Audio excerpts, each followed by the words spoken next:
thinking is punishable, right thinking will be as quickly rewarded. You will find it an effective combination.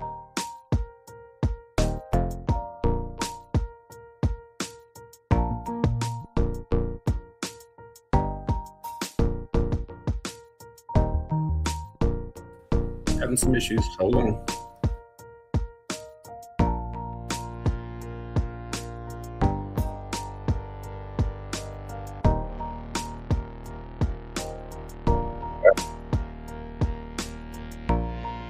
Welcome in. We are live. Welcome into Whispering in the Dark. I like that tune. I know I say this every time now. I do. No, I like this tune. It's a good tune. As it is. As it were. As it ever shall be. So we're going to go ahead and fade that track out now. Welcome in, everybody. It is that time of the month. Howdy _ welcome in. Good to see you.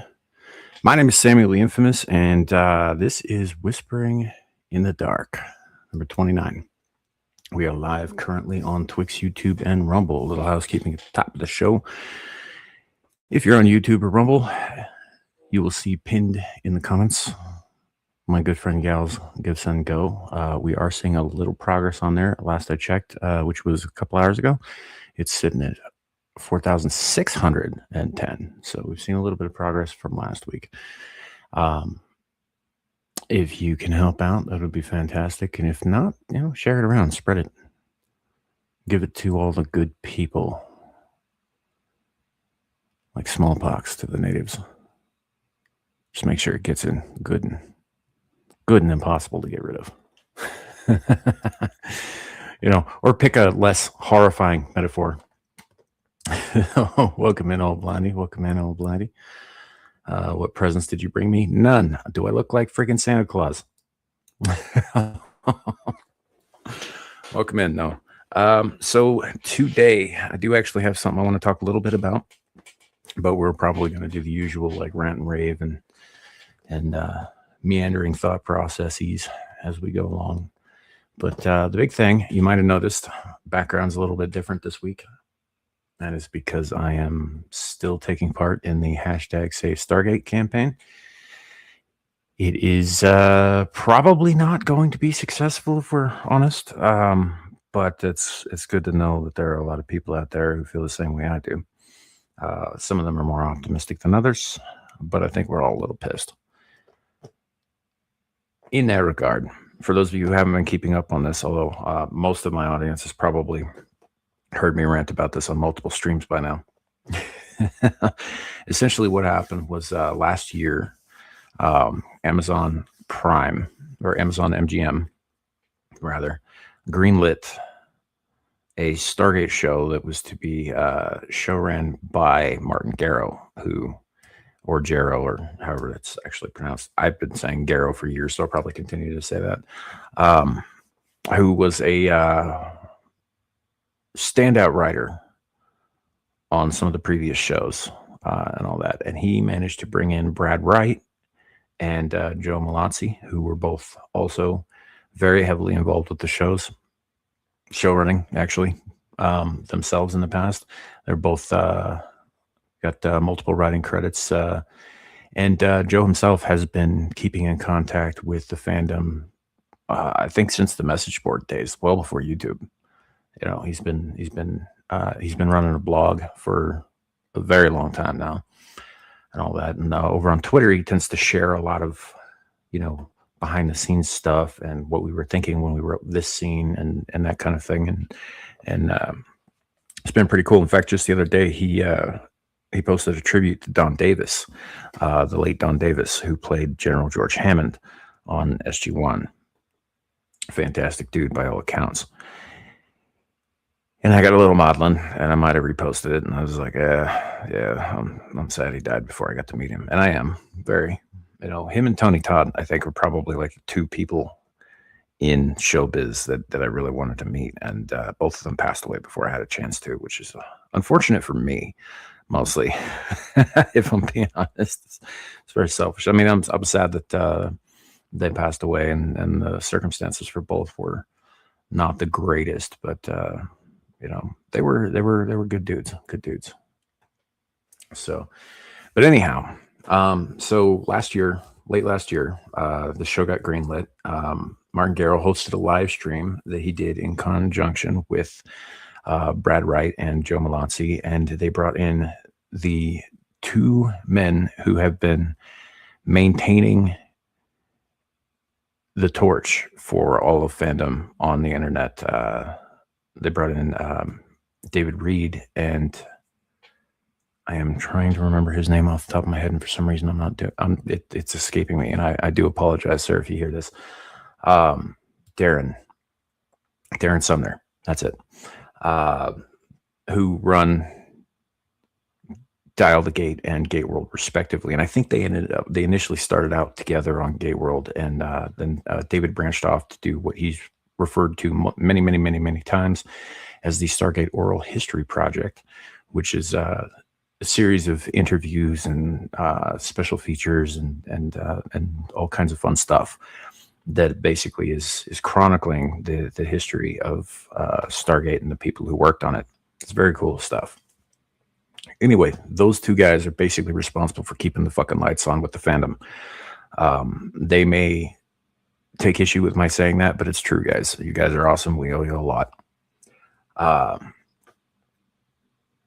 So they had a live stream together, and they announced the new show, and they obviously couldn't tell us too much about it because of contracts and NDAs and that sort of thing, and also they weren't quite ready to spring all the details on the public anyway, because it had just been greenlit, essentially. So they get all the way up to pre-production, and there's a change in regime, and the guy who greenlit the project was let go and was replaced with another guy who came over from Netflix. He didn't want anything to do with it, who then unceremoniously axed the project. Days before it came out in Variety that this had happened, before it was announced to the public. And when that happened, it's a very sad day. But the fandom rallied. Stargate fans around the world rallied. There have been multiple tweet storms. There was another one last Wednesday. There was a flyover that was paid for, I think, by with a Kickstarter over MGM Studios with a banner saying "Save Stargate. We want Martin Garrett's Stargate."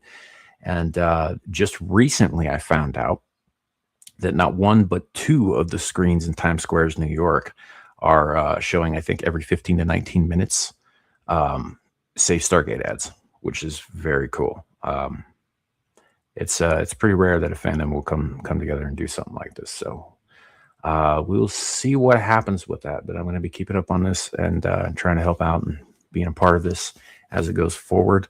I was one of those people who had written off pretty much any new thing involving a beloved old IP, period.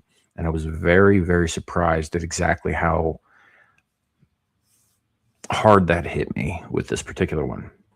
Now, of course, I'm a gatey before I'm anything else, right? I love Stargate above pretty much all other science fiction franchises. I do love some others, but this one has always come first in my heart. And I got a little testy for a little bit.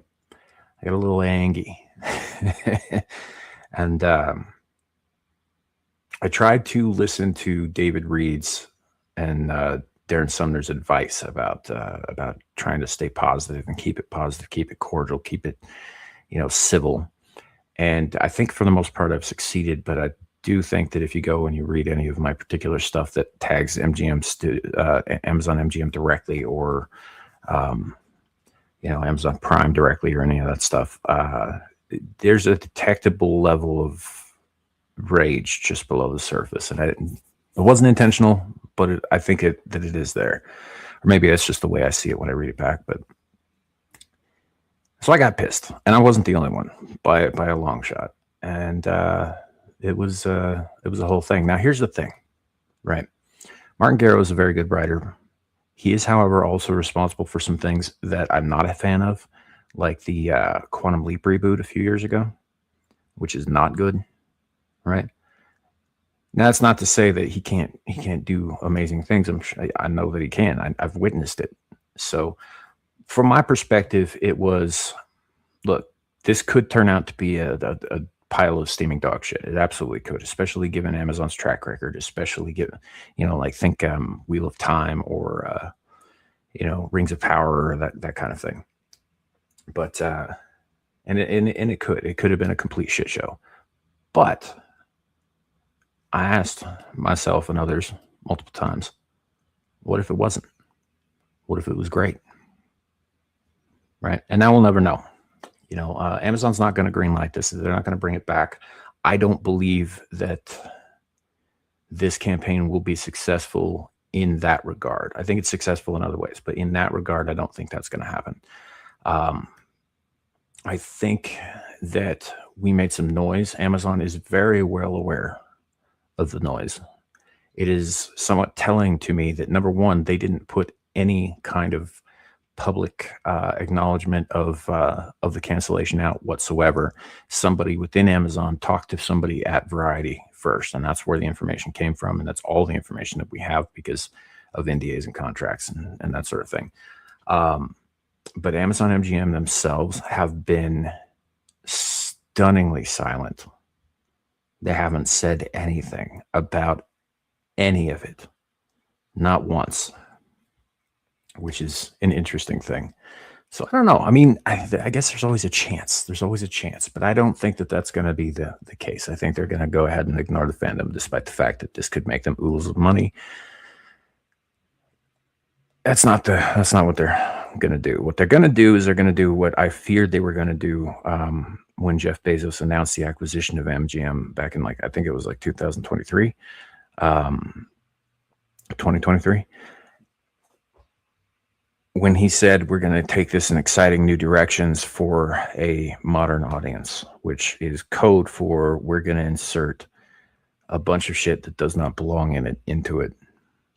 And we're going to most likely hire somebody who either doesn't care about it or outright hates it to run this thing. Is generally how that works out. And I think that's what they're going to continue to do. So this is sort of the last hurrah for having any of the original creators back. Michael Shanks has been saying that very thing for weeks now. And sort of the last hurrah for any good Stargate. Now, and that's not to say that everything Stargate has been golden. It hasn't been. Stargate Origins, Catherine, was horrendous. It was awful, right? There was a Saturday morning cartoon show called Stargate Infinite that has almost nothing to do with the rest of the franchise. Also terrible. And there are individual episodes like Emancipation in season 1 of SG1. It's not a good episode. Not at all. It happens, but overall, I think it's been one of the better franchises that we've had. One of the more interesting things about it, in my opinion, is unlike say Firefly or Star Wars or Star Trek or The Expanse or Doctor Who. Well, maybe not Doctor Who. Doctor Who is kind of weird with the time travel stuff. It's one of the very few kind of epic space adventures that takes place in our present day, right? It's very contemporary, right? We're using contemporary tech against fantastically technologically advanced aliens kind of thing. And then I think made it very interesting. But the characters were really good. The characters were very engaging and engrossing and all that. And it was, I don't know, it was a fantastic thing. But yeah, that's right. That was what they said. They said they didn't want existing fans because, so if I remember right, the exact quote from Variety, and I could be misquoting this, said something to the degree of, they thought that, so exact is not the right word here, but I'm paraphrasing a little. They thought that this show would appeal too much to the already dedicated fan base, right? To the core audience that it already had. And not enough to this mythical modern audience that they're chasing. Now, here's the thing. You can get a new audience. New audiences a new audience is a real thing, right? But in order to get a new audience, in my opinion, the best way to do that especially if you have over 300 hours of existing content, which they do. Show the existing content, hype up the existing content, say, hey, we've got some more new stuff coming and it fits right along with this, right? If you want to get caught up, check this out first, kind of thing. The other thing is word of mouth, right? And I mean, Stargate's generational now, man. I got my mother into it. I got my children into it. Right. And that's just my family. I know I'm not the only one. There are fans who watch it with their grandparents. That's how you get a new audience. You create something that's beloved and you allow it to take its course. You allow people to share it with other people, right? That's how Star Trek's lasted so fucking long. Honestly. That's how Doctor Who's lasted so long. And I'm not a fan of Doctor Who. Frankly, I think it's garbage, but that's just my opinion, right? I don't enjoy it. It's not my thing. It's a thing that happened over there, and I know people who like it. But it's been around for a very long time, right? Since the 60s, I believe. I think when it started out, and wasn't it black and white, I think, for the first couple of things. So, but what they did was they created something that gathered an audience, and the audience loved it, and the audience then passed it on to future generations, and that's why it's been able to continue, right? Obviously, they ended up fucking that up in the last couple of seasons or whatever, but that's the way it seems to be going these days. And this is the problem that I'm having here is that you already have a core group of people who are already going to watch this just to see what it's about, right? Just because we've loved everything that came before, we're going to give it a chance. And if it's good, we're going to tell people about it. We're going to tell people to check it out. That word of mouth is invaluable, and it's free advertising, right? And without that core audience, you've really got nothing to base this on, right? If you're not banking on some nostalgia, you're not going to be bringing people in, because people who don't have any connection to the franchise whatsoever, they're going to see this and be like, okay, that may be interesting or whatever, and maybe they pick it up, maybe they don't, right? But you can't guarantee that you will have people there, but you can with the core audience, right? You can guarantee that you already have a place to start from. A place that will grow over time if your product is good, right? And that seems like common sense to me. Like, why wouldn't you do that? I think the misconception is that Stargate has a niche fandom. It's not a niche fandom at all. At its peak, Stargate SG-1 was seeing 17 to 18 million people tuning in every week.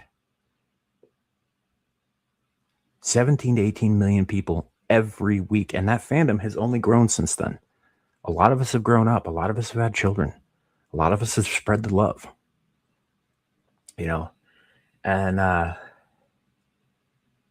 we're going to continue to, at least with the stuff that we have. Right? There will come a day when I'll be watching this with my grandchildren. Which, by the way, physical media is king. Just putting that out there. But if you don't even give it that chance, then you're basically starting from scratch, and you're gambling that an audience will come along with no guarantee whatsoever. With this, you already had guaranteed sales. People who watch the stuff, people who buy the merch, right? And you just threw a bunch of money out the window. A bunch of money that you were pretty nearly guaranteed. Just, I guess we don't need that. We can gamble on these people over here who may or may not exist, who may or may not check this thing out, right?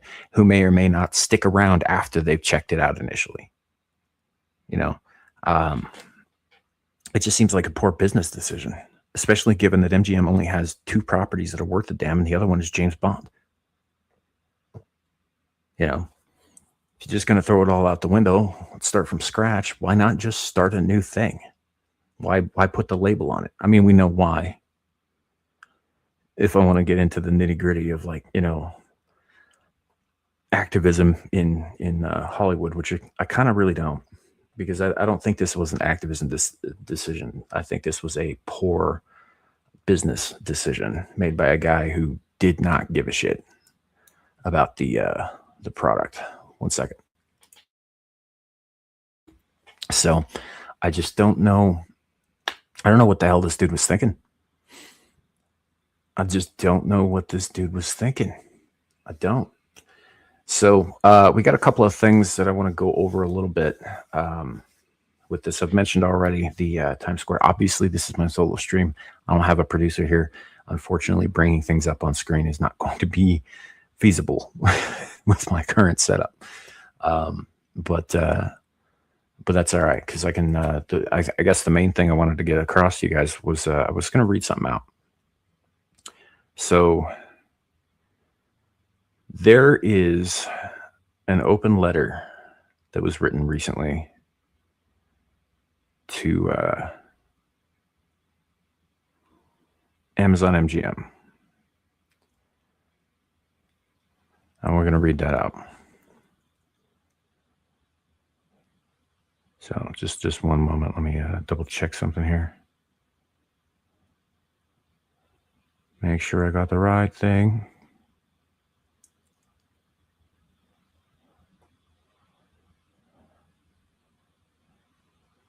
Yes. Okay. So this is an open letter from Darren Sumner of gateworld.net, who, as I mentioned before, is one of the guys who kept the lights on, who kept the torch burning. All right. So it's titled, "Dear Amazon, canceling Stargate is bad for business." An open letter to Amazon MGM Studios. It's an opinion piece, obviously. This is an open letter to Mike Hopkins, Peter Friedlander, and the executive team of Amazon MGM Studios from Gateworld's editor of 26 years. Like I said, dude's been at this for a long time. To Amazon MGM Studios, dear Mr. Hopkins and Mr. Friedlander, I write with deep concern over the cancellation of a new Stargate series from creator Martin Garrow, a project that has been a point of great pride and excitement for the fan community since its announcement in November of 2025. I was honored to be there. Martin invited me as a longtime supporter of Stargate and its global community to participate in your video announcement. That the show has been canceled only months later, before a single frame of film has been shot, is not only heartbreaking for millions of fans. As a business decision, it is also a miscalculation on the studio's part, and I happen to agree with him on this. I have been cheering on Amazon since the company acquired Metro-Goldwyn-Mayer 4 years ago, and this is where Darren and I kind of don't align. I haven't been. I've been dreading this, dreading the direction that it appears to actually be going, especially since the cancellation. Encouraging skeptics to give the next Stargate project the benefit of the doubt. The reveal of Martin Garrow as the show's creator, with Brad Bright and Joseph Melancia as also on board as producers, washed away whatever concerns remained. This was the best possible decision on your part, continuing the legacy of a 30-year franchise with more than 350 episodes, and trusting the original television creators to steward the franchise into its next generation, for a brand new audience ready to discover great science fiction on Prime Video. Now, and here's the thing: it did not dispel all of my concerns, right? It was, I think, a very good step in the right direction, but it did not dispel all of my concerns with continuing the franchise. While fans have lost out on a new series for Amazon MGM Studios, part of the okay, let me start that sentence over. Jesus. While fans have lost out on a new series for Amazon MGM Studios, the damage wrought by this cancellation is more profound. It is bad for your business, a decision that actively harms the studio in at least 3 ways. First, it is based on a misreading of the landscape of science fiction and fantasy today, and of the value of legacy IP more broadly. The studio paid $8.45 billion for MGM, and that's double, by the way, what Disney paid for Star Wars for Lucasfilm. In part for its beloved TV and film properties. Now it owes a duty to maximize the return on this investment while wisely stewarding these beloved franchises. There is no denying that recent science fiction and fantasy, as well as other legacy properties, have been struggling to find broad audience appeal. But the data around viewership and ticket sales do not tell the whole story. Today's audiences do not respond when they perceive that studios are chasing them with pandering and ploys. They respond to quality entertainment that respects their intelligence and earns their time. There are no shortcuts. Start with a good show, support it, and let the audience find it. And he's right. He's absolutely right. That is the only way you can do this. That's the way it's always been done, right? You start with an idea, right? You make your idea a reality. And fingers crossed, people like what you came up with, right? And if they do, if it's a hit, they'll keep coming back for more. And furthermore, they will tell others. They will tell others how awesome this thing is, to come watch this thing. I only watched The Expanse because other people recommended it to me. It was word of mouth that even brought that shit to my attention. And now I'm like halfway through the fucking book series, for example. So, come on, Sammy, let's act like you've read. I mean, yeah, I'm kind of bad at the whole reading aloud thing. I've never really been good at it. I'm better now than I used to be, but that's just because of some practice. This problem is not insurmountable when it comes to Stargate, and it is a problem you've already solved. Putting the next series in Garrow's hands and letting the fan base rally to become the greatest marketing team you could wish for, word of mouth, provided Stargate with an opportunity to actually avoid pitfalls that have afflicted other classic franchises and soured the audience response. I mean, scoured, I guess, works there too. Star Trek comes to mind when he's talking about this. Star Wars comes to mind when he's talking about this. All right, to the second part. Second, the cancellation undermines the trust of television and film creatives who will and should hesitate before signing on to create film and television projects with you. Entering into a creative partnership with Amazon MGM Studios is now more risky than it was before. Will the industry's leading creative talent now think twice before signing up with Amazon MGM? Has its decision harmed your ability to strike deals with the best of the best, perhaps for years to come? And I think it might. You know, I know that a lot of the creatives and the talent behind the Stargate franchise now who are speaking out about this, they're not happy about this shit. And they got friends in the industry too. You know, finally, Stargate's cancellation damages the studio's relationship with your customers. Legacy franchises bring unique challenges both in storytelling and in marketing and promotion. In the past, Amazon has demonstrated that it values direct engagement with genre fans, embracing YouTubers and cosplayers, artists and gamers, conventions and creatives who celebrate their favorite stories and characters and who bring others along with them. Fans are the original influencers. Fandom is infectious. We share our favorites with others and create new viewers and new fans in beautifully organic ways. And I think that's the crux of it, right? Is the fandom has to happen organically. You can't force that shit. You can't force it because it won't last, right? Like, I don't know if you guys remember a while back when G4 was getting started back up on YouTube for like 10 minutes before they nuked themselves. You know, one of the first things they did was come out and start attacking the old fandom, which is part of why that shit didn't work out. And it just got worse from there. I think it peaked with the whole Frost like sexism and gaming rant, but they were not off to a good start. You know, because they were trying to force a new audience. They were trying to force, they figured the name was enough. The name was enough to bring in the viewers. And I mean, for a minute, that was true, but it didn't last. Yeah. All right. Fans will be the champions on the front line of a new series launch, but they will just as quickly turn on you when they feel that they and the works they love are being abused. Amazon started on a great note by putting Stargate's future into Martin Garrow's hands.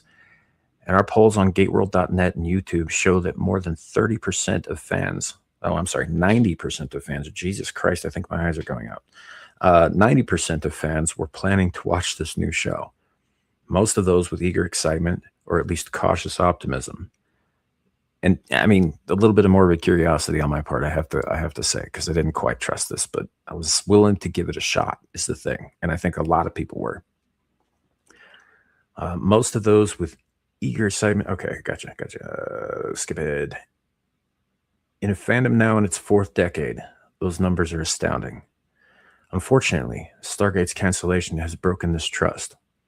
When some future Stargate project is announced, fans will and should doubt whether it will come to pass, and they will hesitate to support it fully when it does.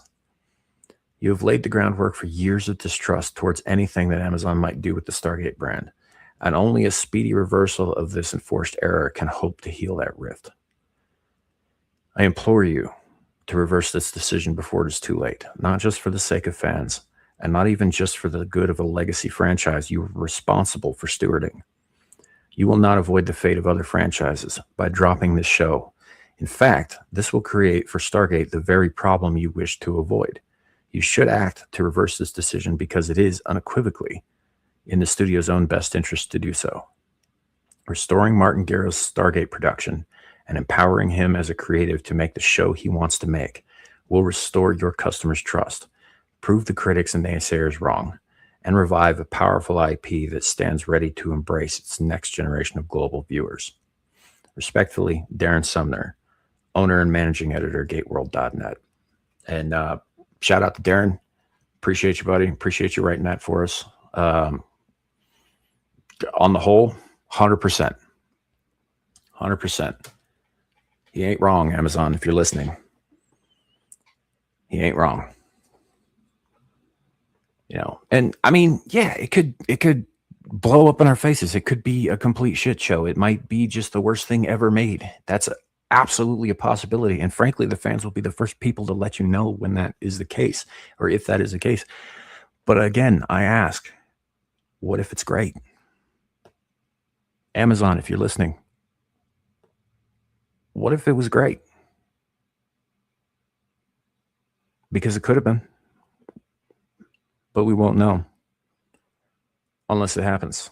And unfortunately, it doesn't look like that's going to happen. So, but I was willing to give it a shot.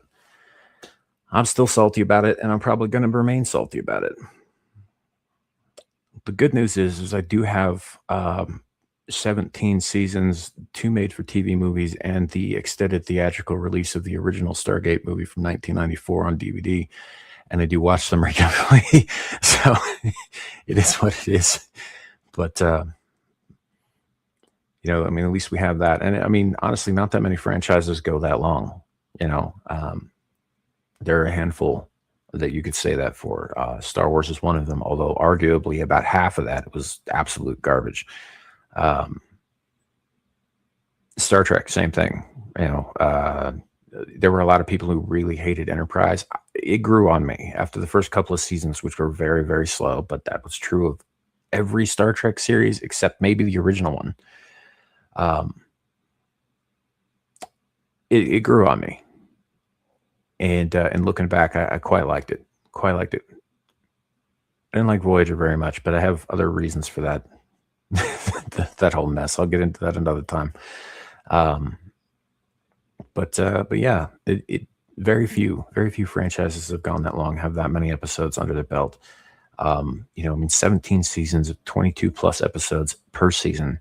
You know, that's 350 some odd hours of entertainment. Most of it, the vast majority of it, high quality. You know, and definitely worth the time to get into. At least I think so. And like I said, I'm going to continue to watch it. I'm going to continue to share it with my children and hopefully with their children, and pass it on with that. Which reminds me, actually, I've got a grandniece now that I need to go track down and start making watch this shit as soon as she's able to keep her eyes open. So, yeah. It is what it is. Anywho, that's essentially it. I really just kind of wanted to cover that and cover the what I know of the ongoing efforts to try and rectify this by the fandom, or at least to draw attention to it, right? Because it's one of the things that I have noticed as well. So in the entertainment sphere, unless people were attached to this franchise themselves, they're not talking about it. and we need them to talk about it. We need people like Nerdrotic to talk about it. We need people like Geeks and Gamers to talk about it, to cover what's actually happening right now. They're not doing that. And in fact, as far as I know, the only bigger YouTuber that I can think of, even in that sphere, that is regularly talking about this is that Star Wars girl. And she's been doing a great fucking job, but she can't do it on her own. It's one channel. Nobody's going to pay attention to this channel, besides you guys. I appreciate you being here. But, listening to just a random dude on the internet behind a, tentacly avatar rant about this. He's like, nobody's going to give a shit about that. Obviously Dial the Gate and Gate World are doing their level best, despite the discouraging nature of the whole thing. And not only are they doing their level best, but they're keeping their chins up and giving the rest of us an example to follow. And I do appreciate that. Shout out to Darren and to David. You guys are great. And thank you for everything that you guys do. As it happens, this is obviously I've been bitching about this on the channel for a couple of weeks now, and you guys, I'm sure, are probably sick of hearing me talk about it. And I don't really get that worked up about franchise stuff anymore. Mostly I just ignore it. I tend not to watch things made after 2015 if I can help it. I mean, there's been a handful of exceptions, but for the most part, I just watch old stuff anyway. I don't, this is not a pop culture channel. We don't we touch on it, but it's not like the focus of the channel or anything like that. So it's not, it's a little out of the usual bailiwick of the stuff that we normally cover on here and all that. And so I understand that. And I understand that that's not necessarily what, people want to hear from me, but I do care about this. I care about this project. I care about this franchise. And I'd really like it if people stop fucking it up. Frankly, this is like the 5th time that a potential new show with people who were attached to the old shows involved has been axed. I think this is the furthest any of them has ever gotten. But which is one of the reasons I didn't think I would be so upset about this, because it's like, it's never going to fucking happen. It's never going to happen. They're going to say, hey guys, check out this key ring here I'm jangling at you. Oh, come on, get the keys. I'm going to jangle them keys. I'm going to get you all excited for stuff with these keys. And they're jangling. And then pull the rug out from under us again. Right? There's only so much of that before your core audience, your dedicated core audience, who's proving every single day how dedicated they are, walks the fuck away and never trusts you with it again. Darren wasn't wrong about that. Like this decision is going to tarnish future engagement with any of Amazon's properties, especially if it comes with the Stargate label. And in fact, a lot of people have canceled their Amazon Prime accounts over this. Amazon is losing money over this, and not just potential earnings that they would have gotten from like merch and from, people watching it, and that sort of thing. But they are losing money over this because people are canceling Amazon Prime accounts. They're doing business elsewhere. Amazon's not the only place to get stuff on the internet anymore. Well, I mean, it never really was, but it's not, you don't have to go to Walmart. You can go to a mom and pop. You know what I'm saying? And people are doing that, and don't think that they haven't noticed. They've absolutely noticed. I mean, this has been pointed out by others before, but Amazon is a data collection company. Always has been. Right? Even back in the days when they were just fucking chilling books on the internet. But especially since, they started acquiring other things and branching into other stuff, their whole metric is geared towards data collection and collation. They've absolutely hurt us, and they've said nothing. So we'll see what happens. All right. Enough ranting from me. Let's I'm gonna go a little ways back in the chat and try and catch up a little bit, because I I needed to get that shit off my chest, and I've been ranting for 40 minutes now. I was not trying to ignore you guys, I promise. It's my annual time around the sun. Remember, it's you. Oh, happy birthday, man. Happy birthday, old Blindy. Absolutely. Welcome in, Aaron, Laura, and yes, hashtag Save Stargate. I don't know why I didn't do it. Why I didn't put it up. I made a. Let me see if I can find the damn thing. I made a ticker specifically for this, and I'm not using it for some reason. I don't know why. There it is. It's up on the screen now. I made that last week, and I'm still not. I don't know what's wrong with me tonight. That is what it is.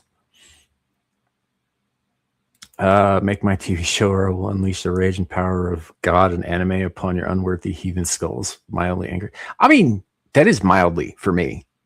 If we're being honest, that is mildly angry for me. I'm still in control of myself at that point. So it is what it is, man. Yeah, who would think that the same sort of thing that built one fan base could attract new fans? Better do the opposite, right? Right. Let's do the exact opposite thing that made this successful in the first place, right? Let's not take the chance. Because, oh my gosh, what if it doesn't work out? Well, you have the same problem with, rebuilding it from scratch, except now you don't have guaranteed views and sales. You don't have that to rely on. Get your feet on the ground. Save Sam's Magical Space Toilet Show. I mean, that's a graphic description of it, but I could see it, I guess, with the sideways flush. Saw the movie in the first 2 seasons millions of years ago. It was always a cool premise. Enjoyed the show then. Yeah, it was cool. It was. And actually, the first 2 seasons are a little rough. Like I was talking about Star Trek earlier. They're still good. There's still some of the very best episodes in the entire franchise occur in those seasons, but it's still a little janky. Still a little. They don't really find their footing till about the end of season 2, and then it gets real good for a while. So Ariel saying, yeah, but isn't Lucasfilm only one thing, and MGM is an actual studio company? Lucasfilm isn't also ILM? Is it actually? Yeah, ILM. So ILM is kind of its own thing, but they're sort of inextricably linked to Lucasfilm because they were an offshoot of the original Lucasfilm company. So I don't know if they're actually under that umbrella, but I would guess that they are, because I always thought that they were an in-house special effects company. Right. So I figured that ILM probably did come with that purchase. And Lucasfilm doesn't just make Star Wars. That's just typically what they're known for. And also ILM contracts out to all kinds of other stuff too. Like, they basically outside of what James Cameron did with his special effects stuff, where he was inventing new shit, same as they were in the 70s. They're basically the go-to if you want quality special effects. I think Weta Workshop kind of stepped into that role a little bit after Peter Jackson's Lord of the Rings trilogy, right? But yeah, I always thought ILM was in-house. So, if they're not, somebody can correct me on that, but I'm pretty sure that Disney did get them as part of the deal. Or at least access to them, right? So it's only worth 500 million. America could buy it and make billions before Elon Musk buy it. I mean, yeah, if they were interested in selling, but they're not. I heard a rumor the other day, and again, this is uncorroborated. I don't know if this is true or not. The guy that I heard it from claimed that he got it firsthand from sources inside, the streaming studios or whatever, that Netflix actually came to Amazon and offered to buy the IP, right, and start making stuff over there. I'm glad this didn't happen, because Netflix is arguably worse than Amazon when it comes to, this sort of thing. But there is a rumor that Amazon did try to buy the IP a while back, not that long ago, and Amazon said no. Which indicates that Amazon either intends to sit on it, or they've been doing, or they have other plans for it, which would fall in line with this cancellation and them saying, "Oh, we got to chase that ever elusive modern audience." So MGM decided to sideline. So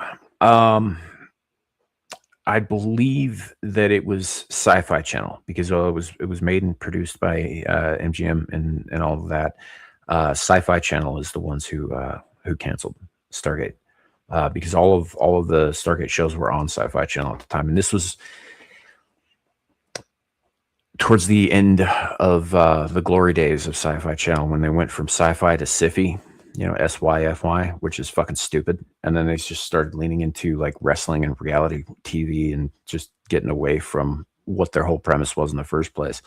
And so they were looking to like fill up the time slots with that kind of television, like trash TV. And because if I remember correctly, I think that SG1 was actually supposed to have an 11th season, that they were counting on having that 11th season, and that it got canceled last minute, which is typically how that goes. And the similar situation happened with Atlantis. With Universe, I think that was actually a numbers thing, because Universe kind of was off-putting to a lot of people at first. I came around on it eventually, and the second season is actually really good, but I don't think they were seeing the numbers on that show, so that was canceled basically because it wasn't bringing in the views. But the other two were, and they were sort of canceled arbitrarily. And Atlantis was supposed to have a movie that was going to tie up all the loose ends that they were basically stuck with because they were canceled mid-storyline at the end of season 5, kind of thing. Like, is Atlantis still sitting cloaked in the Pacific Ocean? What happens from there? Did the Wraith ever make it to Earth? What happened with that? That sort of thing. But yeah, we got let's see if MGM sidelined Stargate. So they did all of that though. When they sidelined Stargate, they were just basically sitting on the IP, right? When they were acquired by Amazon, they weren't doing anything with it at that time anyway. Right. The merger, the acquisition didn't happen until like 2023, right? Stargate has been off the air in any capacity except for like obviously reruns and syndication for about 15 to 16 years, I think. Somewhere in that range. 15 years since the last episode of Universe aired. So like that, yeah, that all happened before Amazon got their grubby fingers on it. Just watch Mandalorian, Disney slop, and buy merch. Endless distractions for years. I mean, if it was good slop, I might, but it's not. So, like, I saw Mandalorian seasons 1 and 2, and like the first couple episodes of the first season are pretty solid. After that, it was kind of like, okay, this is a thing that I saw. It wasn't the worst thing in the world ever, but a lot of it was unmemorable. I couldn't tell you what happens in most of the episodes. Wasn't really a fan of that, and it was arguably the best thing that they put out that I have seen. I've heard that a lot of people really like Andor, but I haven't watched that, and I'm not gonna. So, but I've been pretty done with Star Wars for years. I didn't like the Force Awakens because I'd already seen that movie when it was called A New Hope. It's a reskin of an existing story, and that's stupid. And I did see The Last Jedi, but again, wholly unmemorable to me. I couldn't tell you anything that happened in it except that Luke dies stupid, and that's about it. I never bothered to watch Rise of fucking Palpatine or Skywalker or whatever the fuck it's called. I never bothered to watch that. Or I think the last new Star Wars related thing that I watched that I actually liked, and not everybody agrees with me on this, I do like Rogue One. I think it's a pretty solid war movie. I don't think it's a great Star Wars movie, but I think it's a pretty solid war movie. And I do enjoy it for the most part. But it's obviously it's not on the same level as the older stuff. And by the older stuff, I mean the original trilogy. I'm not one of those guys who goes around saying, "Oh, see how better the the prequels look next to the sequels? No, because like, yeah, objectively the prequels are better than the sequels, but they're still shit. Like a slightly less damp shit doesn't make it not shit. That's all I'm saying. You know, somebody should have fucking reined in Lucas's leash on those because they're a mess. You know, I don't like the prequels very much. I do like some of the EU stuff, which has all been decanonized except for what they could cannibalize for their new, High Republic bullshit. Let's see. When is What the Internet Did to Garfield episode? So we're doing that on the 25th of July. That will be our 200th episode of SITV. And we've got some guests coming. A couple people who haven't been on SITV before. One of them has been on the channel before, back when we were still doing Star Trek Engage. He was a guest on there, Wesley. But he'll be coming back, and another guest who has not been on their channel before, but who I have done other streams with on other channels before. She'll be there. And we may even have one of the founding members of the SITV panel from all the way back in episode 1. Might even make an appearance, which would be pretty cool. I'm looking forward to it. It's going to be a lot of fun. It might be a long one. It's like an 1.5-hour video. We're going to be EFAPing. It's a little bit longer than that Godmakers thing. And we're going to try and be fair about the whole fair use thing and all that. Like, I mean, we generally are, but I'm going to be careful about this because actually I want people to go watch Super Eye Patchwolf's whole video on his channel and give him views and credit on all that stuff, because he does good fucking work. But yeah, that episode will be on the 25th of July, which is in about 26 days, give or take. But you're not a normal guy. I mean, yeah, that's true. That's true. Oh man, Samuel shaking his fist at clouds. I shake my fist at everything. I shake my fists at fucking ants. Those goddamn ants. What are you doing? Being all industrious and shit, making the rest of us look bad. Fuck you, ants. Was it axed because somebody got cold feet, or maybe there was a falling out? No, it was axed because the guy who came in and took over the project. I think his title was World Builder or some shit like that, or World Building Department.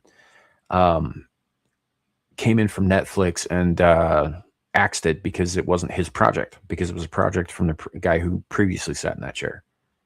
It's just it's the usual like corporate office politics bullshit. I don't think it had anything to do with Garrow or his project or the show or any of that stuff. I think it had to do with the fact that the guy that came in and axed it wasn't his idea, so he wasn't going to fucking have it. That's my opinion, though. But yeah. I do tell the kids, if I had a lawn, I would tell kids to get off. I live in an apartment, but if I had one, I would absolutely be yelling at kids. The worst part is what they dangled and snatched was rumored to be too good rather than more crap we've come to expect. See, and here's the thing that gets me, right? They never said, Garrow never said this, Wright never said this, Malazzi never said this. They never said they weren't going to be targeting a broader audience than the core audience. They never said that once. In fact, they multiple times talked about how they were going to do. It would be probably a little bit different because they were going to try and draw people in who weren't familiar with the franchise. They never said it was going to be exclusionary to a new audience. Not once. They didn't say that. And in fact, after that was reported, Malazzi came out and ranted about how fucking retarded that was. And no, that's not what we said. We were very open about it. And here are the receipts. Boom, boom, boom. They were planning on making it as broadly appealing as possible, which, like, hearing that in this day and age does give me some pause, gives me a little bit of trepidation. But at the same time, right, these guys were swearing up and down that it would be faithful, that it would be in canon, right? Not a reboot, a continuation rather, and that this wasn't going to give old fans a reason to get angry and all that. And I do believe they were going to do their level best to do that. Now the problem with pleasing everybody is that it's fucking impossible. But I do think they were going to give it their best shot, and I was willing to give them a chance on that. Still am, Amazon, if you're listening. But do you really think they meant to jingle the keys just to snatch it away, or did something else happen that nobody really knows? I mean, that's fair because we don't know too much about what's going on inside Amazon MGM Studios because they're not talking to us, because they haven't said a word. They've been silent. Silent as the grave. We don't really know 100% of anything. We've heard rumors and stuff, and we've heard people, say things under the cloak of anonymity, probably to preserve their jobs and not get dragged into court, would be my guess. I mean, NDAs are abundant in that industry. So yeah, it is what it is. Yep, save Stargate. Absolutely. Absolutely. Old Blindy's getting more blind and old. Happy birthday, old Blindy. Yeah. Oh man. Yeah, and to reiterate, yeah, absolutely. Happy birthday, man. It's you're 1 year closer to death, but you ain't quite there yet. Same as me. It's not my birthday though. I'm not telling you guys when my birthday is. I was told, hey, BTK, welcome in. I was told by people in the street that it's older Blindy. Older Blindy. That's good. That's good. That's a thing that should keep going. You are now older Blindy.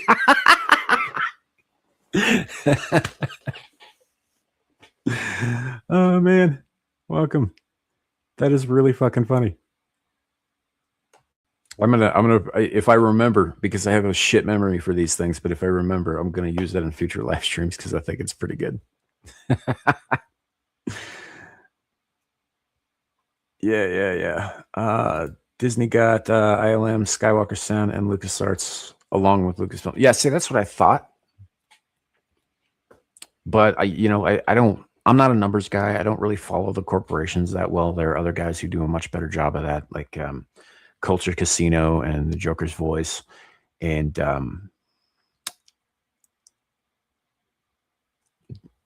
there's another guy whose name I can picture his face right now, and I can't remember his name. But there are other people who are much, much better about the business side of entertainment industry than I am, because I don't care. I want good products, and if I can't have good products, I go over there so I can have good products, kind of thing. I don't really give two fucks about the numbers or how well things do or any of that stuff. I mean, obviously, if you want more of a thing, you want it to do well, but like for the most part, I don't, the numbers bore the shit out of me. So I don't pay too much attention to that. And along with that, a lot of the acquisition stuff, the only reason I paid any attention to the MGM stuff was because I was particularly vested with a particular IP that they happen to have under their wing. And even then, right, there are guys out there who could tell you a lot more about how all that shit went down than I can. I just know that, they kind of fucked me again as a fan, and I'm not happy about it. So, I don't know if you guys heard that, but that was my jaw popping. That's not good. Ow. Sam has the knowledge to take advantage of AI-produced shorts with his interests and find his niche. I could do that, but I don't use AI in my shorts. In fact, the only thing that I've used AI for in a recent memory was this avatar, right? And even that is not 100% AI, like the glowing single eye and all that stuff. Like all of that was added in by me, but the basic bones of it was AI. Yeah, but I don't use a lot of AI stuff. I did at first, right? I had a little bit of fun with it, but I prefer, particularly with like thumbnails and stuff, because you can generate AI thumbnails through StreamYard now. That's a feature that they added. I've never done it. All of my thumbnails I made from other parts of things, various backgrounds and stuff. Like obviously I didn't make this image in the background, but I took this image and I pasted my avatar over the top of said image. And then you get the whole picture, right? I do a lot of that, a lot of copy and pasting. I use a program actually that Devil Made Me Do It introduced me to called Bazart, B-A-Z-A-R-T, or B-A-A-Z-A-R-T. And it's one of the two of those. And it's and it's getting really heavy into the AI generation stuff now too, but you don't have to use that. And I prefer not to. I prefer to like, basically cut and paste my own stuff. I'm not a good enough digital artist to come up with a lot of this shit on my own, which is why some of them look a little wonky.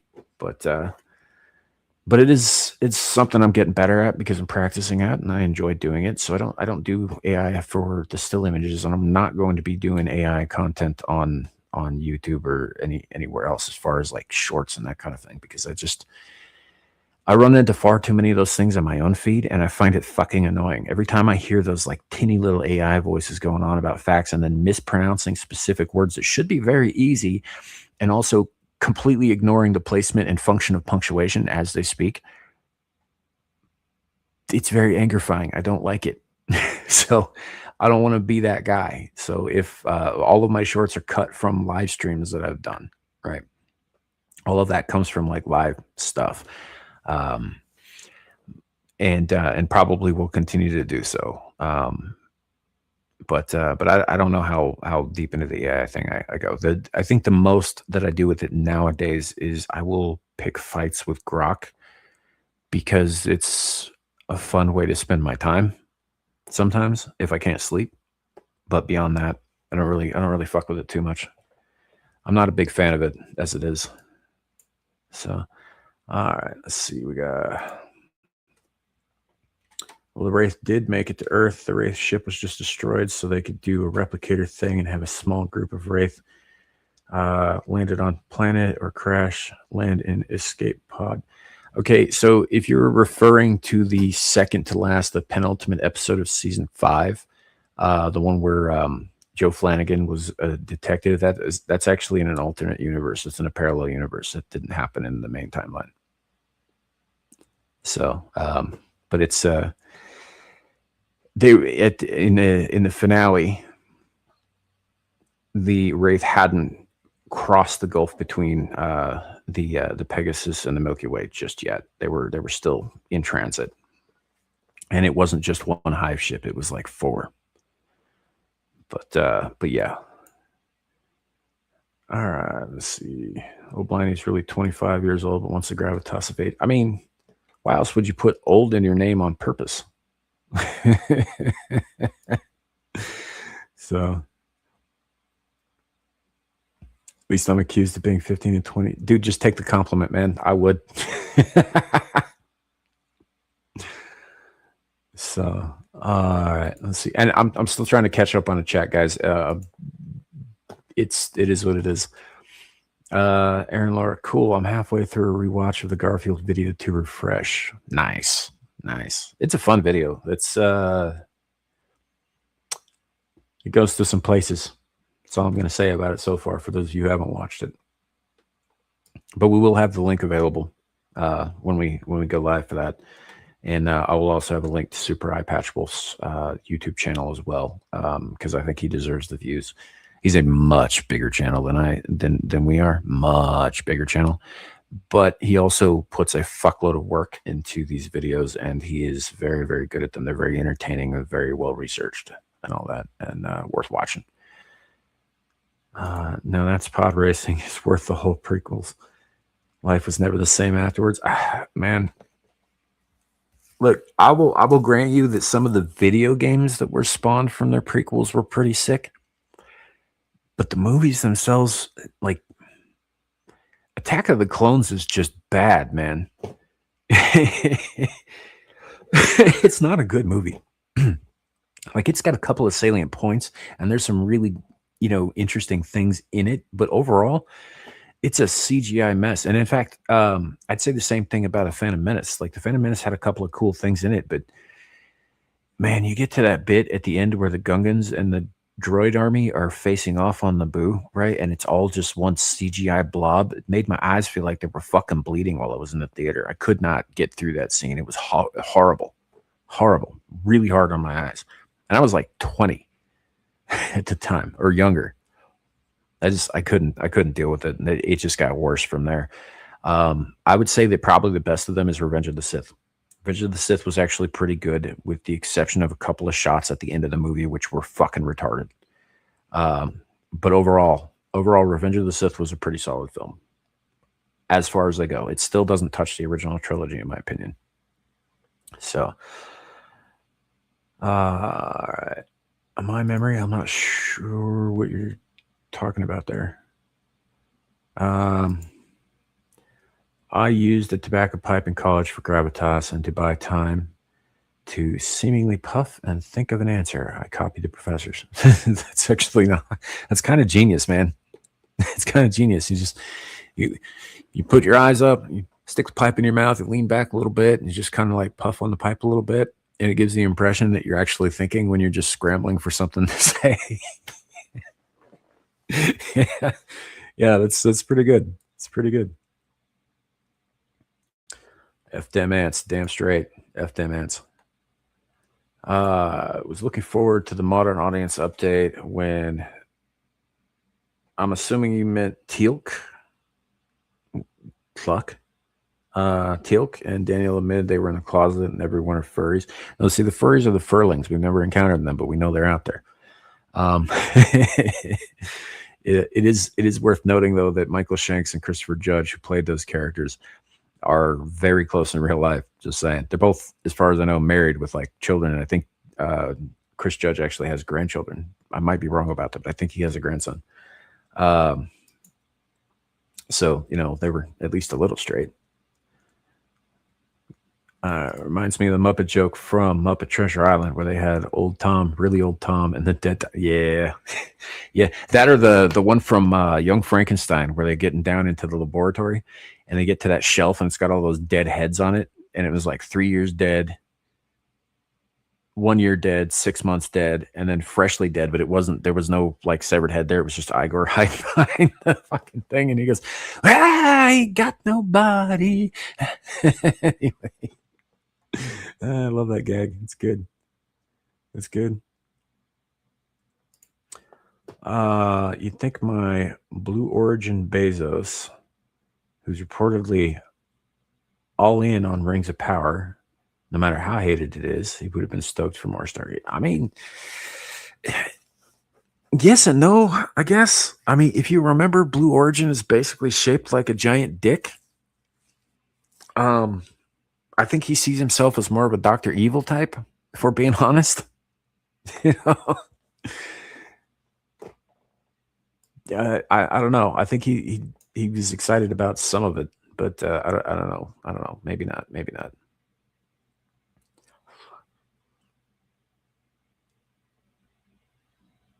JB, hail Sam. Howdy, good to see you, man. Welcome in. Welcome in. What do you mean you didn't make the Stargate? How could you jingle keys in front of us just to take it away, Samuel? Unsubscribe. That's like the 18th time you've unsubscribed. I think you've unsubscribed almost as many times as you've claimed that Adam has banned you from his channel. So you'll be back. You'll be back. You'll miss me. Hey, Jacob, welcome in. No worries. No worries. Like all of my live streams, this will remain up unless YouTube takes it down. So, which I don't anticipate them doing with this one. I haven't gotten too out of pocket on this. I think you have the ability to use AI to create Sam's world. I mean, yeah, I could do it if I wanted to. I'm just not gonna. Right? That wouldn't be too difficult. I could also do it in fucking Minecraft. Like, I'm speaking specifically of the actual game Minecraft here. It's not a euphemism. And the only reason I even bring, like, I have Minecraft on my phone. The only reason I have it though is because my kids play it, and they wanted me to play it with them, and I did for a minute, but I don't know. It's one of the so my Abe, you guys know Abe, so he plays Conan Exiles. There's a whole component where you're just basically base building like Minecraft, but with different, obviously more era appropriate parts and whatnot. I hate that shit. I can't stand that stuff in gaming. It is so boring to me, gathering resources and building and all that. I just, like, if I wanted to do that shit, I'd go play SimCity, because at least then once in a while a monster would fucking wreck everything, But the grind of it is so mind numbing to me that I can't stand that shit. And so I didn't do very well in Minecraft. I didn't stick that out.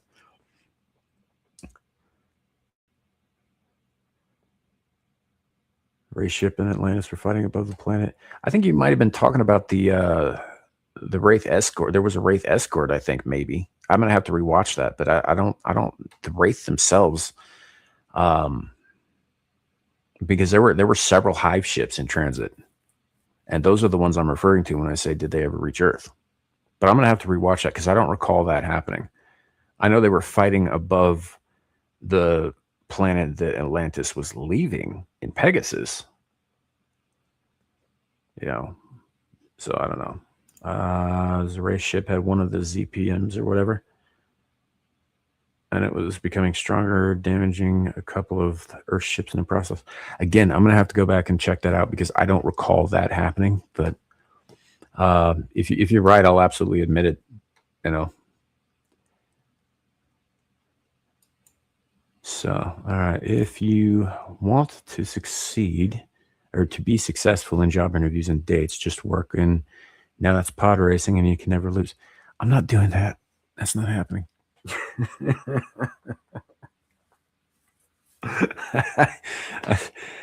No, I'm not doing that.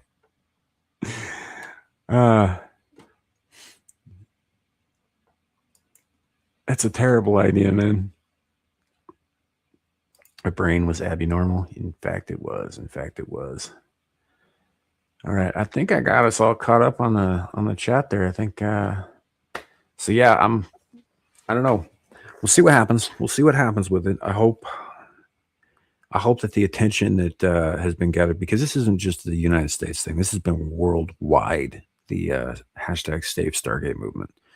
It's been, people have been chiming in from all over the planet. It's not just a local niche thing, you know, which is amazing to me because it basically, the entire show centers around the U.S. military, the United States Marine Force Marine Corps and U.S. Air Force, basically doing all this stuff unilaterally. In fact, it's kind of a plot point later on when the IOA gets involved, you know, and they're just like, wait, the U.S. has been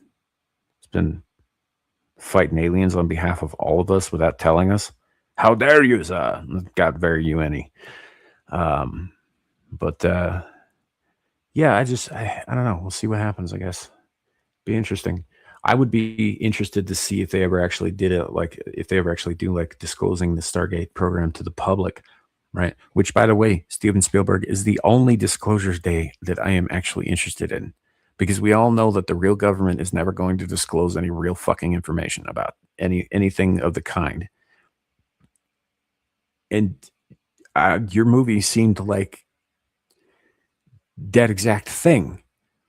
So the only one that matters to me is the one that happens with Stargate, because, you know, at least that might be a little entertaining. Sorry to talk shit to Steven Spielberg, and I haven't seen Disclosure Day, but from what I hear, it's not very good, which kind of tracks with some of his later movies. So weird too, because I mean, the man invented the blockbuster with Jaws in 1975. He's created some of the most iconic and best films of all fucking time. But I guess, I don't know, we all fall off at some point, right? Talking about how much you hate sand that works on day. It's coarse and it's rough and it gets everywhere.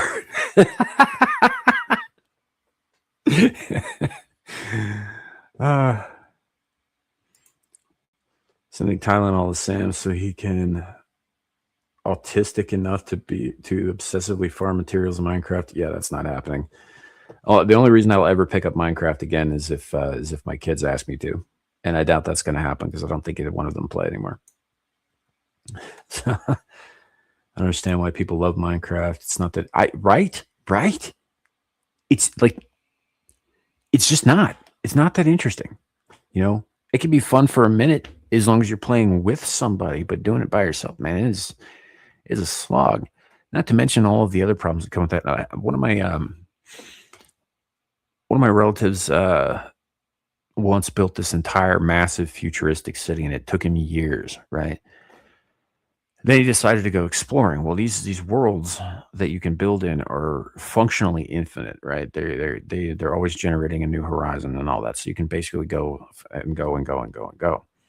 And they're also supposed to remember everything that you build in these worlds specifically. They're always there. But if you go far enough and you get turned around enough, as it turns out, you can lose an entire city forever. He never found it again. So, like, all that work for nothing. Can't show it off. Can't do nothing with it because he doesn't know where it is in the actual server. It's out there somewhere. Somebody will stumble across it sooner or later, but it won't be him. Yeah, that's the best data device, right? I didn't like how the Russian ambassador talked the Chinese down about how much keeping Stargate working actually costs just to side with the Americans. Or I did like, yeah. Well, I mean, it made sense, right?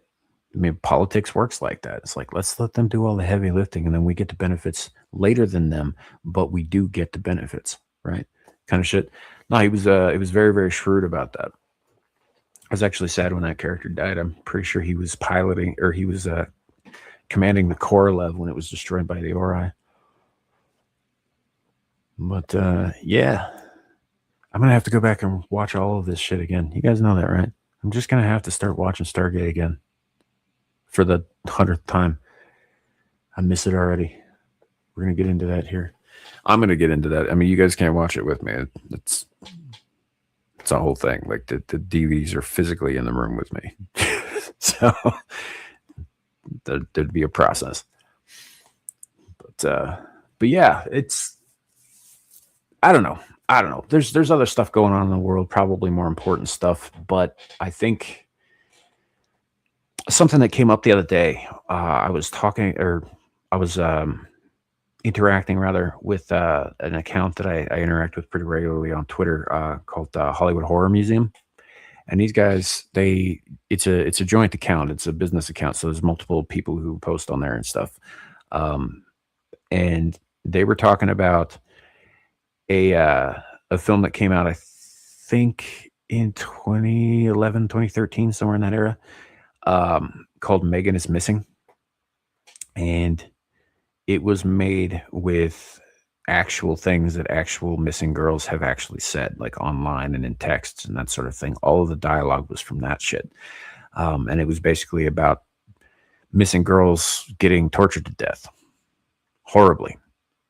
It's literal torture porn. Right. Now, I understand that the people who made it as a cautionary tale for young girls.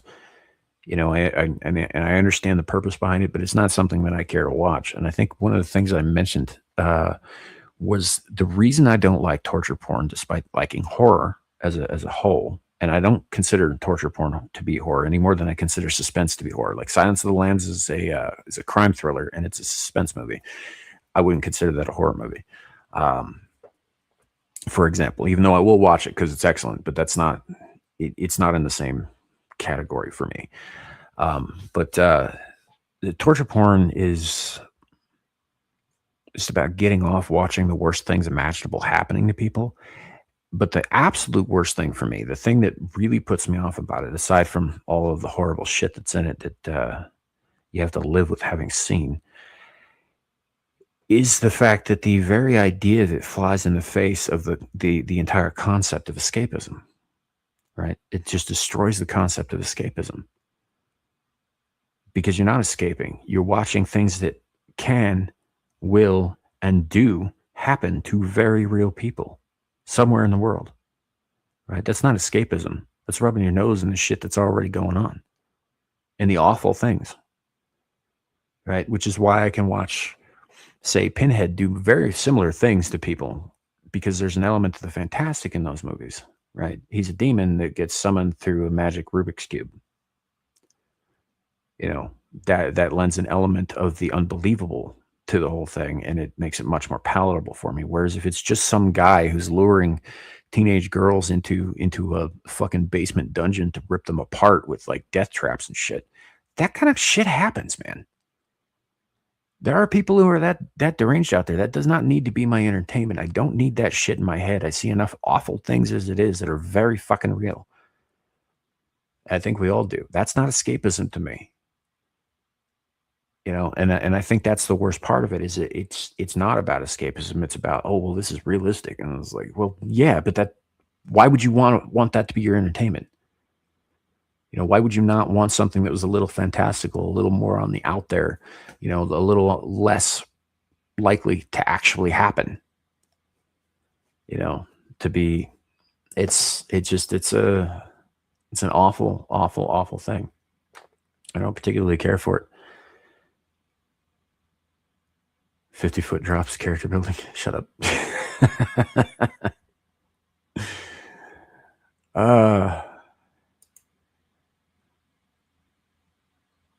Yeah, the first step is admitting you have a Stargate addiction. Yeah, I do have an addiction.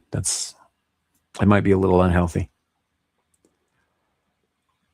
Stargate is more important than a stupid 13-year-old falling down a 50-foot drop at Disney's Tiana's Bayou. What, did that fucking happen? Is it something that actually happened?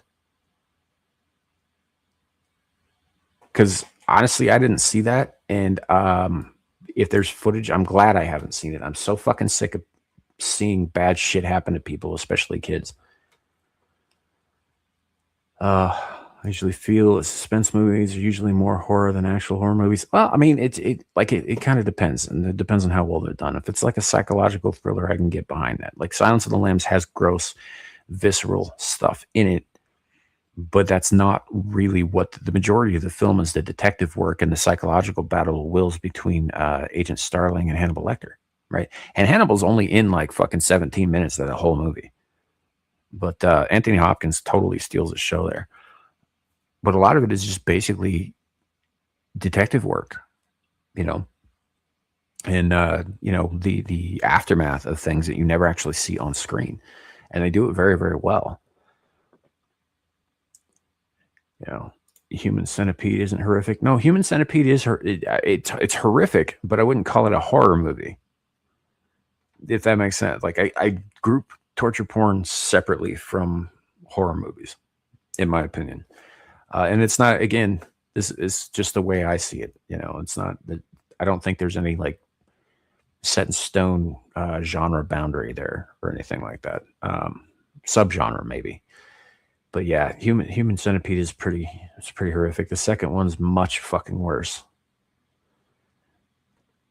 And I'm just not having anything to do with that franchise because gross. The best thing that came out of that was the Human Centipede episode of South Park. That was fucking funny. That's why I can't get the Rubik's Cube finished. Demon doesn't want to meet me. I mean, yeah, that's probably. Jesus Christ, oh man, that poor kid.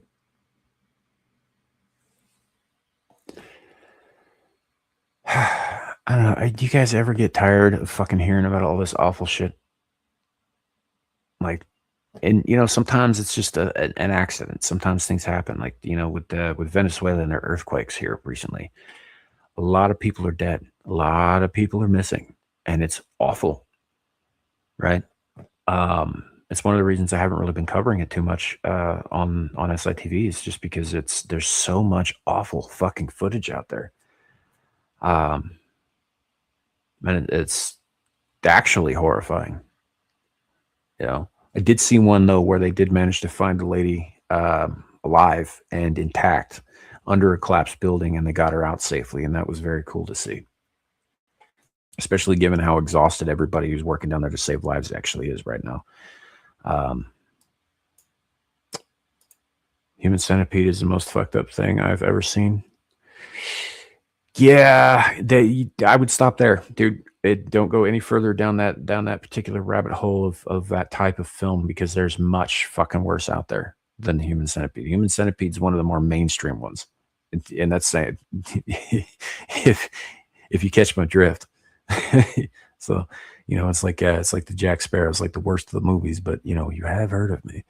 But there's others that are much worse out there. In fact, there was one called Cannibal Holocaust back in the 70s. Might have been the early 80s, but I think it was the late 70s. And they were actually sued and brought to like court and stuff in a couple of different countries in Europe because it looked that real. Right. There was like, did you fucking kill people to make this movie? Did you do all of these horrible things to make this movie? And they had to go in and be like, no, it's all fake. It was just a movie. This is how we did it. This is everything that was involved in this, all the critters and all that stuff, all the people, they're all alive, they're fine, but they had to go prove their case in court because it looked like an atrocity on film for real. And even today, going back and watching it, it looks very real. And it's one of the most disturbing things ever. Happened on Sunday. And the parents said that the kid was being reckless and was being a dumbass. Yeah.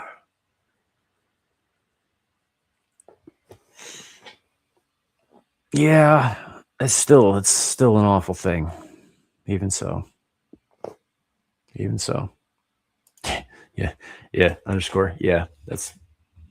I was trying to be nicer about it than that, but yeah. Be glad, Jacob. Be glad. That's as far as it's ever gone for you.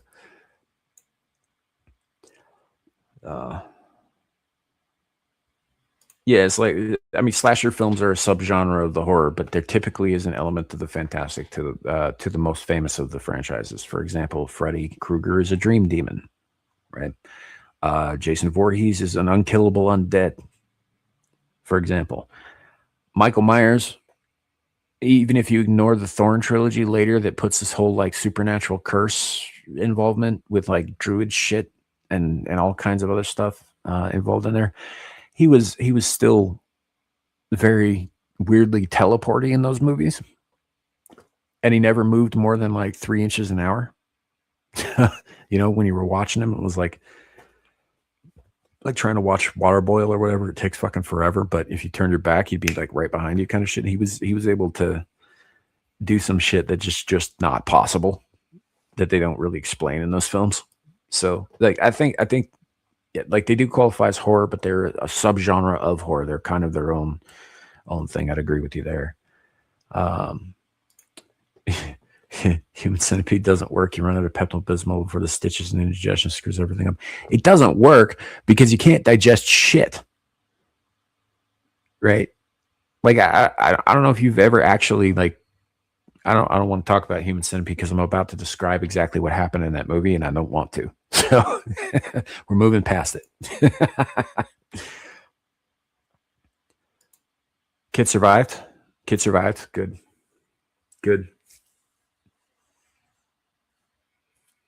Also, parents, like this you got to teach kids better. You got to teach your kids to avoid that sort of thing. Like, I don't mean make them entirely risk averse altogether, and I don't mean code in the world and bubble wrap. I'm just saying, like, maybe teach them not to be dumbasses. And this is coming from a guy who was a dumbass as a kid.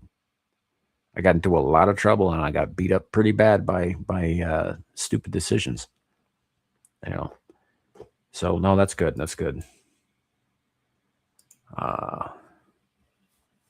This Marines, I think, are helping the earthquake disaster. Thankfully, a lot of help was there. Yeah, and El Salvador sent a bunch of planes and rescue relief workers over there as well. And I think a couple of other countries did. Yeah. There's a lot of people rallying to help those people out, because that was just an unexpected disaster. They didn't have that shit coming. And I'm glad to see that so many people are trying, but I mean, they couldn't save everybody, and a lot of people were lost. But they are doing their best to help as much as they can, and that's a good thing.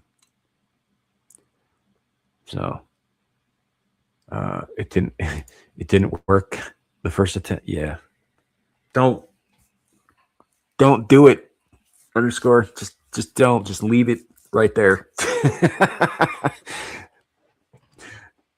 So so a snuff film is a very specific kind of film that usually is in some way pornography adjacent, but essentially it involves the extinguishing of life for real on camera. So like Cannibal Holocaust comes off like a snuff film. It's not, because nobody actually died. Nobody actually got hurt. But yeah, it's sort of meant to give you that kind of impression. Sure. But a real snuff film, those things are, Well, they're rare. They're underground. They're like deep, deep dark web stuff. They do exist, but they're not the kind of thing that you're going to be able to find on the shelf at a fucking video store, kind of thing. And most of the time, most snuff films involve like small animals and shit, like naked women in high heels stomping like gerbils to death or that sort of thing, which is still fucked up. But yeah, there are rumors of human snuff films out there too. I've never seen one myself in that regard, but I think that they probably do exist. 8mm actually is the movie I was just thinking of, because they explore that actual topic. It is a fictional film, but it covers a lot of that stuff. 8mm is one of those movies that I saw exactly one time, and I will never ever watch it again. It wasn't even particularly graphic in any way. It was just very well made and very disturbing. Like everybody in it, James Gandolfini's in it, Nicolas Cage stars in it. It's got a very young Joaquin Phoenix in it. Is beautifully shot, very well edited, very well written. The character work is amazing. The acting, all from everybody involved, including Nick Cage, even at that time when he was at the peak of his career, was really nuanced and great. The light, down to the lighting and the direction and all that stuff. It's an extremely well put together movie. I will never watch that shit again. Not ever. That stayed with me way too long after the fact. And none of it was real. It was just a movie, a fictional movie about the possible existence of a real snuff film in Hollywood, and kind of the private detective who was on the trail of finding this thing. And what a fucking dark movie, man. Saw it once, appreciate it for what it is. That is near the very top of my list of never watch again movies.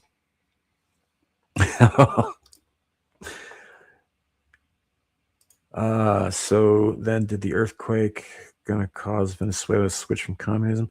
I don't know that matters. I don't think that's gonna cause them to do much of anything. I think they've already been making that switch anyway with Maduro out of the way. Because he's cooling his heels in one of our cells, along with his wife. I don't think that's gonna really affect that one way or the other. I think it might long term. I'm sure somebody in Washington's thinking of the goodwill that'll generate with the Venezuelan people to help out.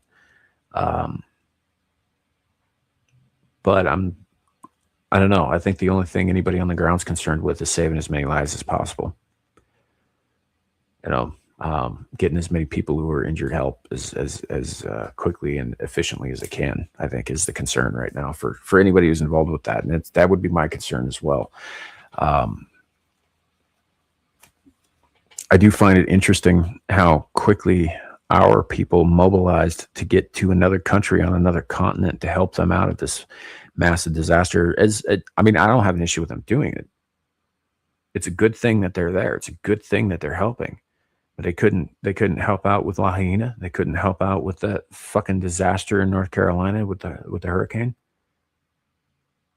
They couldn't get off their asses, and it wasn't, honestly, it's the men on the ground. It's not their fault. It isn't. It's the people who were in charge at the time dropped the fucking ball on that shit and didn't get that shit into gear. And there were people from other countries who did come to try and help with the North Carolina disaster, but they were basically, persons. They were private citizens. It wasn't like we saw any of our supposed allies showing up and helping out. Not to any great degree. There might have been a perfunctory showing, just to, show willing and show that, oh, look, see, we're allies kind of thing, but no real help of any kind was sent to the U.S. And I find that somewhat irritating. But the most irritating part of that is that we have things in place in this country that can and will help with that shit if only somebody lets them off the fucking leash. All FEMA had to do was get the fuck out of the way, and the Cajun Navy would have saved a lot more fucking lives. You know, all on their own, volunteers, organized volunteers. So I don't know. And with Lahaina, that whole disaster, the Palisades fires, or you know, just I do find it interesting that now the government. I mean, again, different administration. So it's fair to say that some things have changed since then, but even so, they should have been on top of that shit to begin with, especially in Lahaina. You know, there's still many missing families from that shit, just gone. I would wager that they were probably burnt to ash and blown away in the wind. You know, it's pretty ugly shit. I would have thought Stuart Little was your never. I don't think I ever saw Stuart Little. I read the book when I was a kid. Beverly Cleary wrote that, right? Remember that one and The Mouse and the Motorcycle and all those. But I don't think I ever saw the movie. So I don't know. I don't know how good that was. They didn't drop the ball. They spiked it and eventually got fired for that. I mean, that's fair enough. Hey, Miss Spargles, welcome in. Welcome in. Didn't Haiti also get hit with an earthquake at the same day? I know Haiti got hit with a pretty massive earthquake, yeah. It's kind of hard to tell because Haiti was sort of a crumbling shithole to begin with. You know, how much actual like damage there was to property and that sort of thing. But yeah, I think they did too. Yeah. I'm a hoe, but I likes you. Okay. I would argue that whores get paid. I'd do it for the love of the game. It's a little different. I would accept sloot.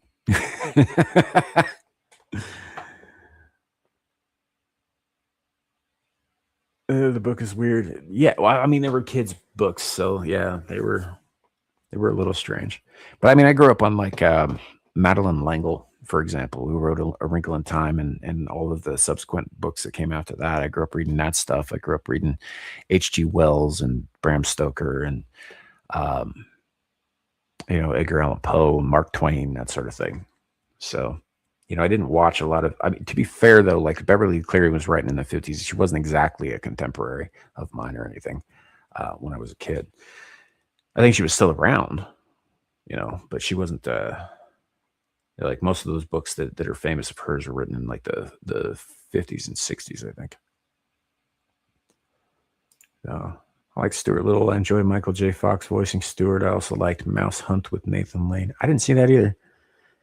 I don't know. I think both of those came out when I was in a period of my life where I was like, I'm not watching kids' movies.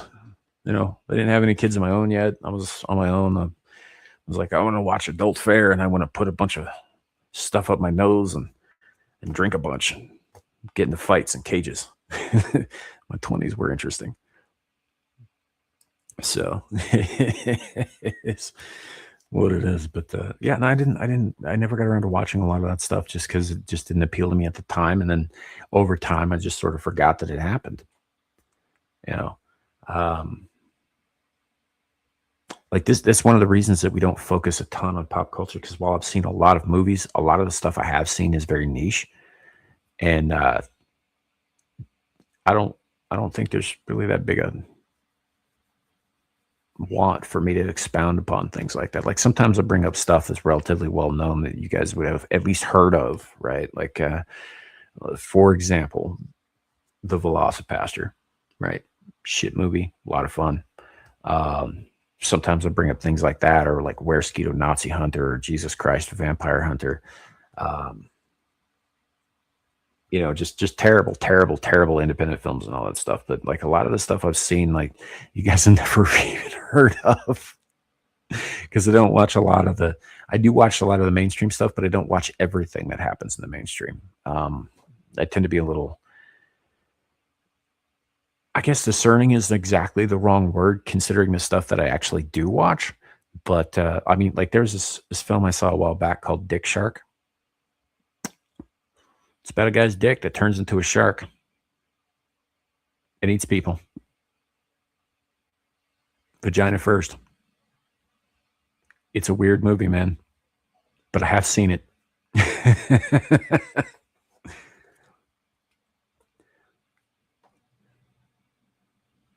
So I wouldn't recommend, by the way. I would not recommend Dick Shark. It was fun, but it was really not great. Sam was part of Fight Club, but he can't talk about it. I mean, not. Excuse me.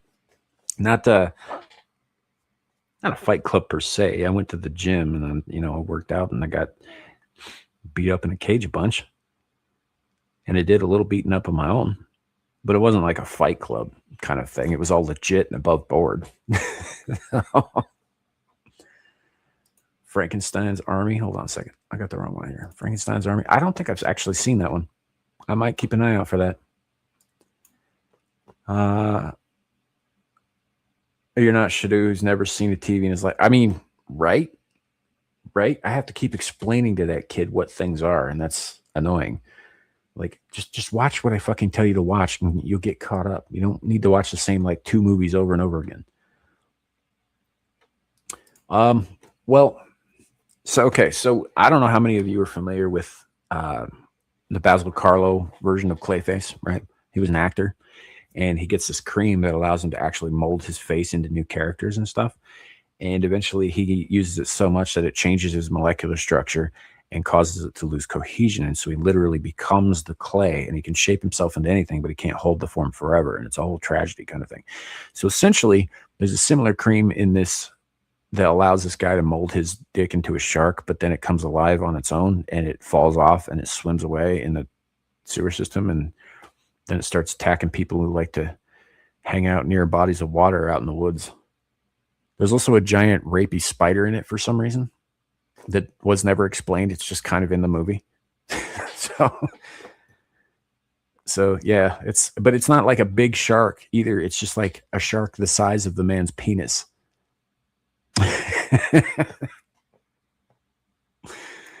Again, wouldn't recommend. It's not for everybody. Yes, it does. Yes, it does.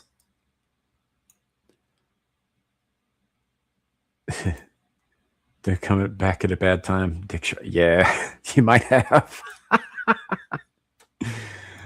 I was about to watch Jesus on Tubi, but then saw Hemlock Grove and got distracted. I'm halfway through the first season. Skarsgård acting is cringe, and I'm here for. Yeah, so I like Hemlock Grove too. I actually recently started rewatching that as well. But among other things, but Tubi is a hell of a resource, y'all. You can find all kinds of wild shit on Tubi. Some of it's really great, some of it's really shit, but there's a lot of it. And all that. Yeah, I actually did start watching that again too. I think I'm coming up on the end of the second season pretty soon. If I get back into it, I started watching the British version of Being Human again, and I've got a couple more episodes in the 5th season of that right now to finish. But also on Tubi, by the way, which is hilarious that I'm watching it on Tubi because I actually do have it on DVD somewhere. Drugs are bad, kids. Okay. Yep. So, but yeah, no, Skarsgård's acting. Well, I mean, to be fair, that was one of his first like major gigs too. Like you're talking about Bill Skarsgård. He gets better later in his career, but he's of his acting family. He's by no means the best of them. Like his father, Stellan, is fantastic. I think probably my favorite of them would be now I can't remember his name. The one who played Floki in Vikings, Gustav Skarsgård. Yeah, him. He's very good. He is a very subtle actor. I like him quite a bit, and all that. But yeah, they're. I mean, Bill is not the best of them, but he's okay, and he did get better. So, all right, folks, I think we're going to probably call it here. We've been ranting and raving for a couple of hours now. I think this is a pretty good one. We actually had a topic to cover, and I think I did a pretty decent job. Shout out once again to Gate World and Dial the Gate, Darren, Sumner, and David Reed for keeping the lights on for all of us for so long, and all that, and also to Darren for his open letter to Amazon MGM, and all of that, which we read earlier. And if I remember to, I will put a link to it in the description after the show is over. I will try to remember to do that. I'll do what I can there so that y'all can go read it yourself if you want, or pass it around, whatever, just to make sure that Darren gets credit for it. Because this is something that I'm not great at. Always when we show somebody else's work, I'll usually say something about it, but I don't always link it in the description, which I need to start getting better at. Because I don't want to be like stealing other people's shit. That's not my bag. But yeah, definitely keep an eye out, I guess, we'll see what happens. We'll see what happens with this campaign. If nothing else, I think it's brought the fandom together in a way that we weren't before. I mean, we're always pretty open fandom, pretty tight knit, I guess, isn't the word, because anyway, you know what I'm saying. You know what I'm getting at. But I think it's done more for the fandom than anything else that Amazon could have done. Honestly, it's been great. So thank you all for hanging out. Thanks for being here. Tomorrow night we will be returning with more Demon Souls. I'm going to try and deal with this giant pulsating heart thing and the gargoyles surrounding it, and then and we'll see where we go from there. We will be back on Friday for Abyssal Musings for a quiz episode. It'll be the 4th of July quiz. This weekend is also the 4th of July, and despite it being the 4th of July on Saturday, we will also still be doing SITV. So we'll tune in for that then. Otherwise, yeah, just keep an eye out for the usual shit, and we will see when we see. Thank you all for being here. Appreciate it. Appreciate you. This was a good time. Thanks for listening to me rant. Have a great night, everybody, and #Save Stargate. Bye.